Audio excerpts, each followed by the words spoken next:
토요 새벽 예배 참여하신 여러분들을 주님의 이름으로 환영합니다. 오늘 토요 새벽 예배 온라인으로는 마지막 예배가 되기를 기도하고 소원합니다. 다음 주부터는 저희가 현장에서도 라이브 캐스팅과 더불어 우리가 예배를 드리려고 하니까 이제 기억하시고 또 현장에 동참하실 수 있는 여러분과 저 우리 모두 되기를 주님의 이름으로 축복드립니다. 우리 함께 묵상 기도하며 주님 앞에 나아갑니다. 이기는 자는 이것들을 상속으로 받으리라. 나는 그의 하나님이 되고 그는 내 아들이 되리라. 아멘. 하나님, 우리가 이겨야 된다는 것 참 부담스러운 일이 아닐 수 없습니다. 그런데 우리가 이기는 것은 그리스도 안에 있는 것, 은혜로 우리에게 이미 부여받은 그 이김, 그 승리인 걸로 믿습니다. 그렇기에 우리는 하나님의 자녀입니다. 하나님의 자녀로서 합당한 삶을 살아내기 위해서 오늘도 말씀을 통하여 교훈을 받고 지혜를 얻으며 다시 한번 성숙한 주님의 자녀의 모습으로 서기를 소원합니다. 성령께서 우리를 주장하시고 오늘도 말씀과 기도와 찬양 가운데 주님 함께하여 주셔서 주님의 은혜 가운데 우리가 다시 한번 하나님의 말씀으로 토기장이 손에 들려진 토기와 같이 진흙과 같이 빚어지고 만들어지는 복된 시간 되게 함께하여 주시옵소서. 이 모든 말씀 우리 주 예수 이름 받들어 감사하며 간절히 기도했습니다. 아멘. 찬송가 528장 1절 3절 4절 함께 찬양 올리겠습니다.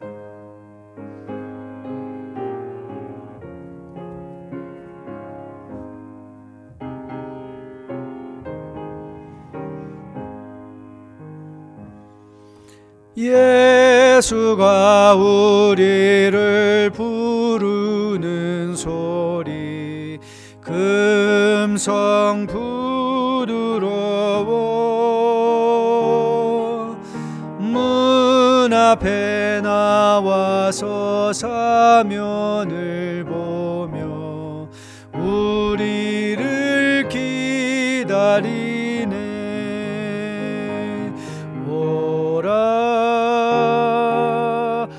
오라 방황치 말고 오라 죄 있는 자들아 이리로 오라 주 예수 앞에 오라 세월이 살같이 빠르게 지나 쾌락의 끝이 나고 사망의 그늘이 너와 내 앞에 둘리며 가리우네. 오라 방황치 말고 오라 죄 있는 자들아 이리로 오라 주 예수 앞에 오라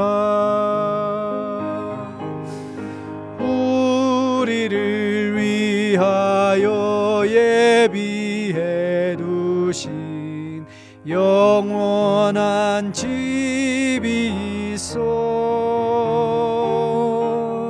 죄 많은 세상을 떠나게 될 때 영접해 주시겠네.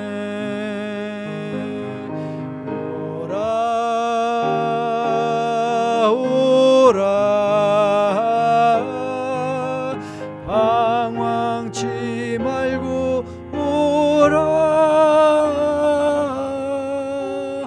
죄 있는 자들아 이리로 오라 주 예수 앞에 오라. 아멘. 오늘 우리가 함께 볼 하나님의 말씀은 잠언 21장 17절 한 구절 말씀 보시도록 하겠습니다. 잠언 21장 17절 한 구절 말씀, 제가 하나님 말씀 받들어 봉독해 올립니다. 연락을 좋아하는 자는 가난하게 되고 술과 기름을 좋아하는 자는 부하게 되지 못하느니라. 자, 오늘 본문 말씀은요, 일단 17절을 다시 한번 자세히 보는 걸로 시작을 하도록 하죠. 뭐라고 적혀 있죠? 연락을 좋아하는 자는 가난하게 되고 술과 기름을 좋아하는 자는 부하게 되지 못한다. 자, 여러분, 이 구절은요, 아주 전형적인 서술구문이죠. An indicative statement. 그렇죠. 여기는 어떤 명령이 없어요. 어떤 명령이 없는데, 그런데 여러분 지혜가 뭐라고 그랬죠? 이런 서술적인 표현을 통해서 imperative. 여러분에게 소개해드린 거 기억하시죠? 한국 지하철 남성 화장실, 여성 화장실은 못 들어가 봤으니까 제가 모르는데요.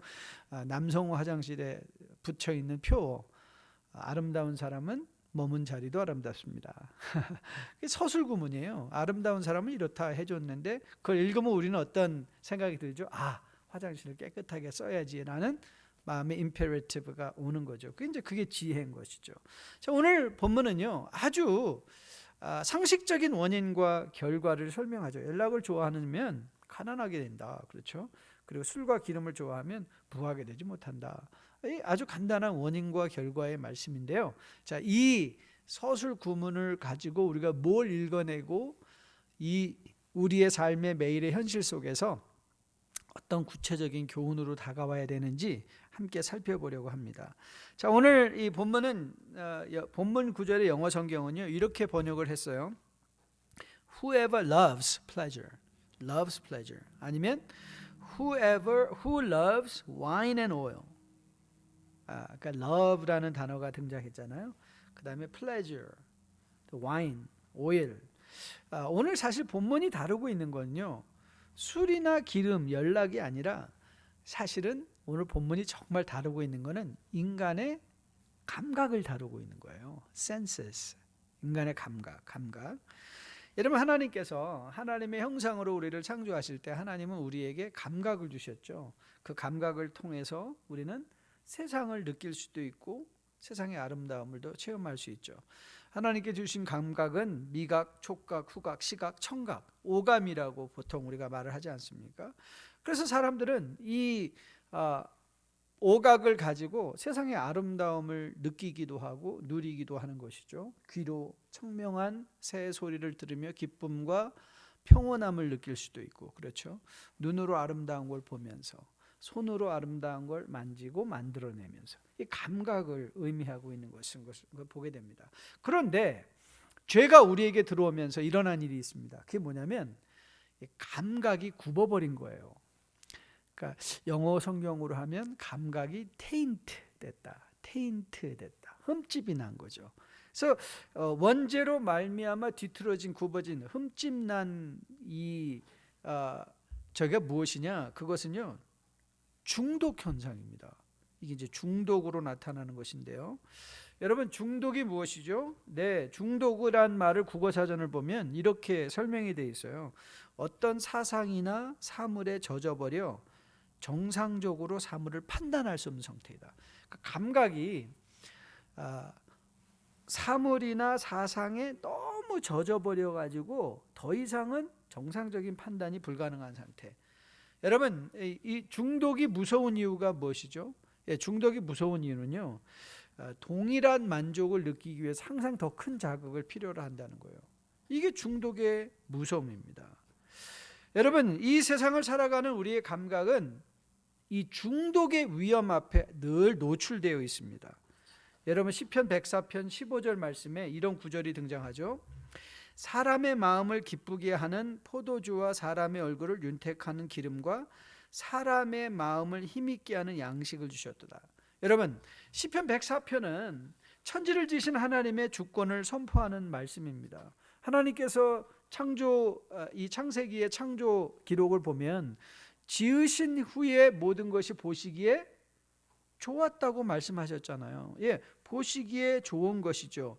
여러분, 포도주도 양식도 기름도 우리를 기쁘게 하고 윤택하게 하고 힘있게 하기 위하여 준 좋은 것인데요. 그런데 여러분, 그것이 어떻게 되었나요? 예, 창조의 원래 의도와는 달리 원죄의 영향 안에서 마음을 기쁘게 하는 포도주에 탐닉하고 중독되고, 얼굴을 윤택하게 하는 기름에 참닉되고 중독되어 버리고, 먹는 것에 탐닉하여 중독되어 버리고 마는 것이죠. 여러분, 중독의 무서움이 뭐라고 그랬죠? 동일한 만족을 얻기 위해서는 늘 이전보다 큰 자극을 필요로 한다고 한 것이죠. 여러분, 오늘 본문에서 이 연락, pleasure, 연락을 사랑한다, 술과 기름을 사랑한다. 여러분, 이 말의 위험성이 뭔지 아시죠? 어제 내가 기쁘다고 느꼈던 pleasure를 오늘 동일하게 느끼기 위해서는 어제보다 더 큰 자극이 필요하다는 거예요. 그러니까 인간은 욕망에 끝이 없는 거예요. 끝이 없이 계속 피곤한 인생을 살아가는 것이죠. 포도주로 동일한 만족을 느끼기 위해서는 어제의 양으로는 불가능해요. 오늘은 더 큰 양을 먹어야 돼요.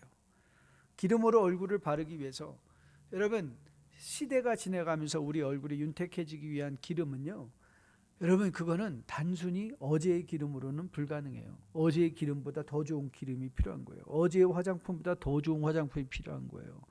어제 우리가 했던 성형수술보다 더 큰 성형수술이 필요한 것, 그게 바로 여러분 기름이라는 거는 우리를 단장하는 것을 의미하고요, 포도주라는 건 우리의 마음을 기쁘게 하는 것을 의미하고, 양식은 우리의 삶을 건강하게 하는 것을 의미할진데, 이것이 중독됨으로 말미암아 우리는 그것을 항상 더 바라고 소원하는, 그래서 우리의 모든 관심이 거기에 집중되어져서 다른 것을 보지 못하는, 그렇죠?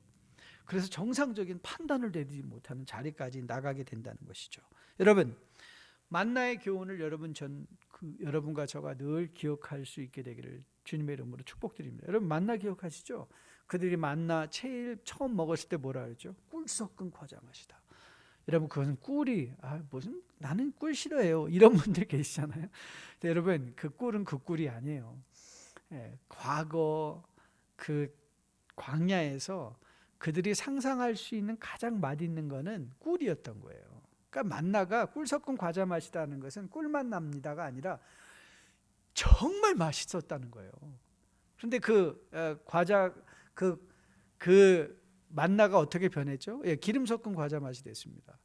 옛날에는 꿀 섞은 것 같았는데 요즘은 기름 섞은 거, 약간 고소한 맛은 있지만 때로는 느끼해요. 그러다 이게 심지어는 어떤 식물까지 되었죠? 이 박한 식물을 우리가 싫어한다 그랬어요. Miserable food, miserable food. 여러분, 하나님이 처음에는 좋은 만나 주시고, 나중에는 중간 만나 주시고, 그리고 마지막에는 나쁜 만나 주셨을까요? 아니에요. 하나님의 만나는요, 한 번도 변한 적이 없을 거예요. 근데 뭐가 변한 거죠? 인간의 입맛이 변한 거예요. 감각이 변한 것이에요. 이전에 맛있던 것이 이제 더 이상 맛있게 느껴지지 않아요. 이전에 맛있는 느낌을 위해서는 더 강력한 자극이 필요한 것이죠. 자, 그러면 오늘 이제 21장 17절 말씀은 우리에게 뭘 교훈하고 있는가? 네, 가장 먼저 기억할 수 있는 교훈은요, 절제하라는 거예요. 절제하라. 여러분, 이거는 단순히 오늘 본문에서 말하고 있는 연락, 술과 기름, 이 말을 의미하지 않습니다. 연락과 술과 기름은요, 우리의 삶에, 우리의 감각을 제어하는 것 중에 여러 가지 형태로 나타날 수 있어요. 여러분, 만일 부모님들이 과도할 정도로 집착해서 자녀들을 자기 방식대로 기르려고 한다, 여러분, 이 본문의 교훈과 똑같은 상황인 거예요. 과도한 아름다움을 추구한다. 저는 아직도 비극적으로 생각하는 게, 옛날에 정말 충격 먹었던 것, 이 선풍기 아줌마, 여러분 생각나십니까? 최근에 돌아가셨다는 얘기를 들었는데, 아름다우고 싶어서 성형병원, 외과 병원에 갈 돈은 없으니까 자기 스스로 계속 기름덩어리를 얼굴에 집어넣어서 얼굴이 나중에는 흉측하게 변해버린, 그런 자기 외모에 집착하는 것, 직장이나 사업에 과도하게 집착하는 것, 이거 술과 기름 연락에 집착하는 것과 다를 바가 없습니다. 결국 같은 말을 하는 거예요. 그러니까 결국 지혜로운 인생을 산다는 것은요, 절제할 줄 안다는 것이죠. 절제할 줄 안다는 것. 여러분 고린도전서 9장 25절 말씀 보면 바울이 이렇게 성도들에게 교훈합니다. 이기기를 다투는 자마다 모든 일에 절제하나니. 여러분 우리가 어제 본 것처럼 우리는 이기는 자들 아닙니까? 이긴 자들 아닙니까? 우리가 이겼다는 것은 우리 안에 하나님께서 이미 절제의 능력을 주셨다는 거예요. 절제의 능력. 그러니까 즉 다시 말하면 좋은 것도 중독될 수 있음을 알고 적당한 선에서 멈출 줄 아는 것. 그리고 결핍을 누릴 줄 아는 것. 이거 굉장히 중요한 개념입니다. 결핍을 누린다는 게 뭐죠? 결핍을 경험해 본 사람이 풍성에 대한 감사를 가질 수 있기 때문에 그래요. 그러니까 우리의 삶에 모든 것이 다 있다라는 것은 사실은 좋은 건 아니에요. 왜냐하면 모든 것이 다 있으면 감사할 것 같은데 그렇지 않거든요. 감사를 놓쳐버리는 거예요. 감사를 놓쳐버려요. 그리고 마음의 불평과 원망만 쌓이게 돼요. 그리고 사람이 그러니까 무력해지고 무료해져요. 모든 것을 다 가지고 있는 사람들의 삶을 한번 잘 살펴보세요. 무료해지고 무력해진다니까요. 더 이상 소망이 없는 거죠. 최근에 이 신발을 전문적으로 파는 인터넷 회사를 세워서 제포라는 회사를 만들어서 큰 회사에 팔고 평생 매일 몇십만 불씩 써도 못 쓸 돈을 갖고 있던 친구 하나가 자살한 경우를 봤어요. 그 친구가 뭐가 부족해서 자살을 했을까? 여러분 왜 그랬을까요? 모든 걸 다 가지니까 이제 더 이상 세상에서 해볼 수 있는 자극적인 일은 다 해봐도 결국은 마음에 충족이 없는 거죠. 왜요? 결핍이 없으니까 그래요. 그러니까 여러분 이 세상을 살아가면서 우리가 결핍하다는 건 그렇게 나쁜 건 아니에요.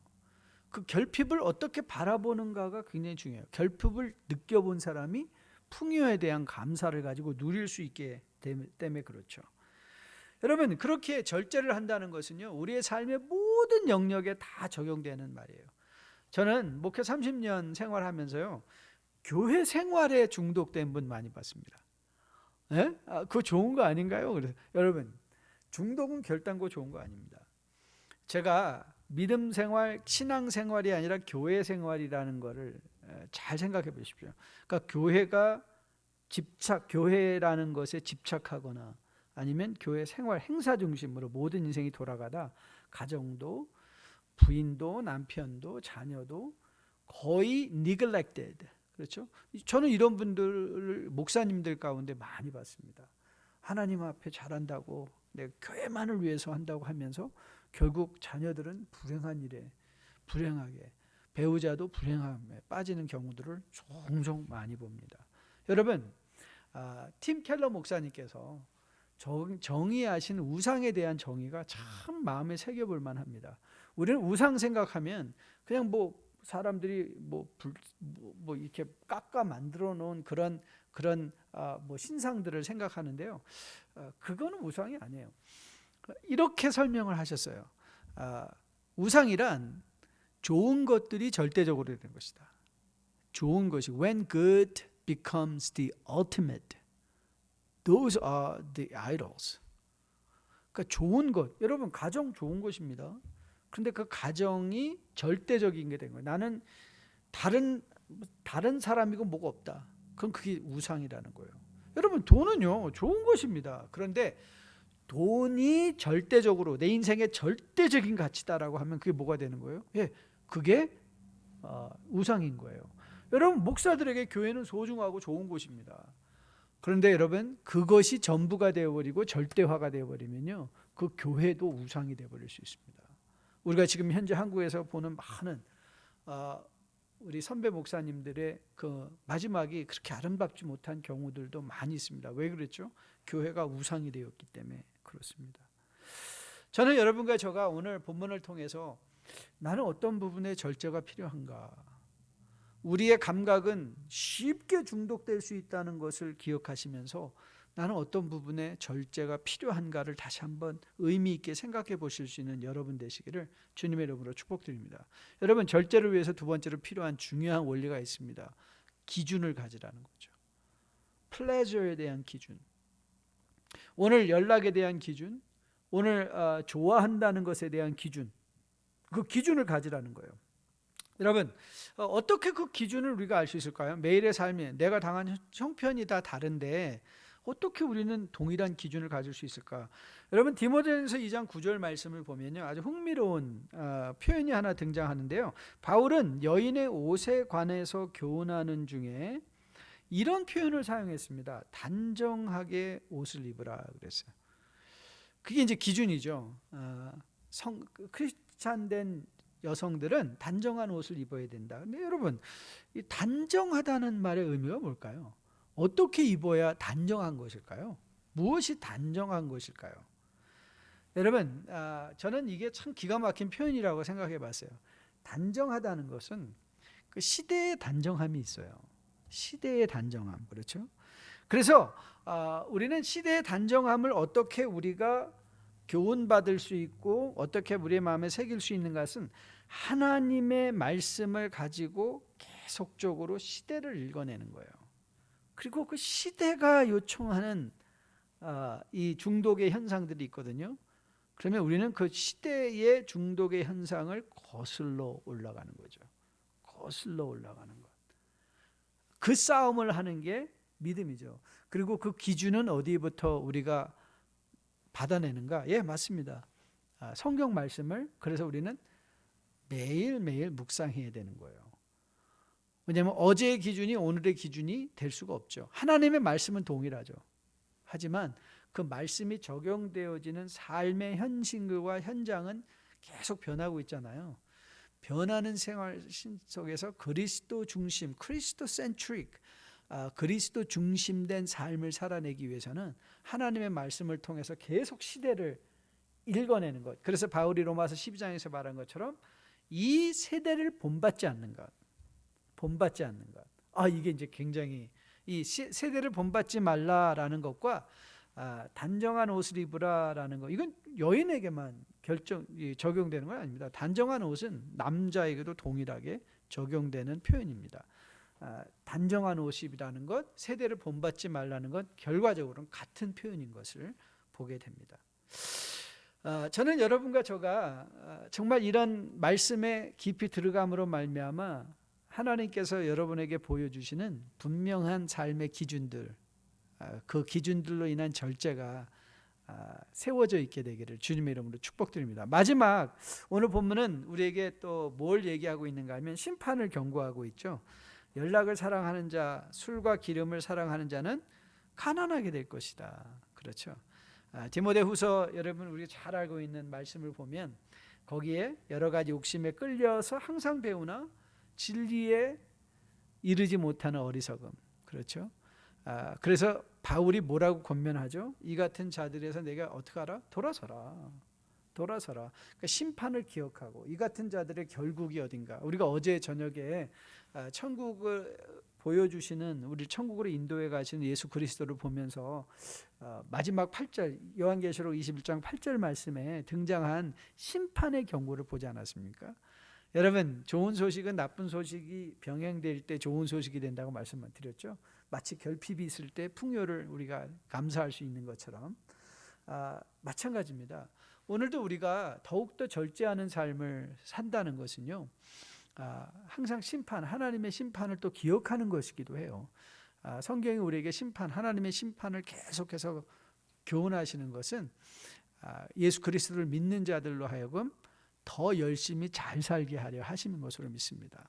저는 여러분과 제가 오늘 이 서술적인 연락을 좋아하지 말고 술과 기름을 좋아하지 않고 그래서 하나님의 임재의 풍성함을 누리고 살게 하려는 이 잠언의 말씀, 즉 다시 말하면 우리의 감각이 어떻게 절제되어져야 되는가, 그 절제를 위해서 어떤 기준이 세워져야 되는가, 그 절제를 위해서 어떤 심판을 기억해야 되는가, 이런 것들이 구체적으로 여러분의 삶에 적용되어짐으로 말미암아 매일매일의 삶 가운데 저는 여러분들이 그리스도를 향하여 더욱더 힘찬 발걸음을 옮기며 주님과 동행하는 우리 뉴라이프 복된 백성들로 세워줄 수 있게 되기를 주님의 이름으로 축복드립니다.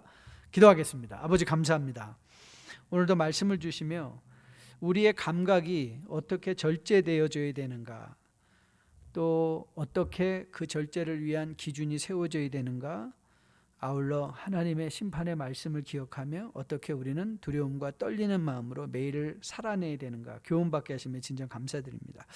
아버지, 우리는 참으로 세상의 풍조 앞에 노출되어져서 우리가 마음을 새롭게 하지 않는다면, 하나님의 말씀을 통해서 우리의 마음에 새로운 기준이 세워지지 않는다면 우리는 늘 연락과 술과 기름만을 추구하는 인생을 살아낼 수밖에 없는 존재인 걸 고백합니다. 그런 우리의 부족함을 아시고 말씀을 주시고 교회를 공동체를 주시고 또 우리로 하여금 설교를 듣게 하시고 말씀을 묵상하게 하신 하나님을 찬양합니다.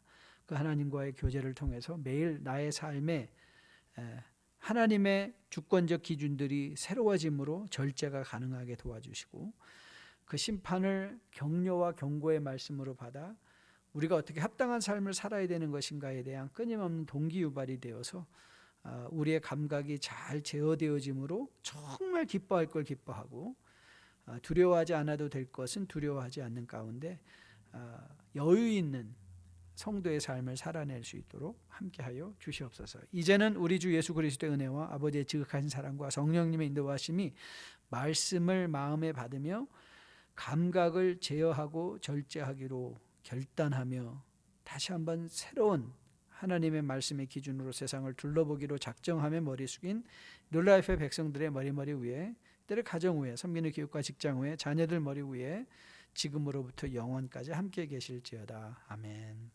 감사합니다. 오늘 하루 잘 보내시고 또 주일 현장에서 또 온라인으로 복된 얼굴로 함께 뵙도록 하겠습니다. 샬롬.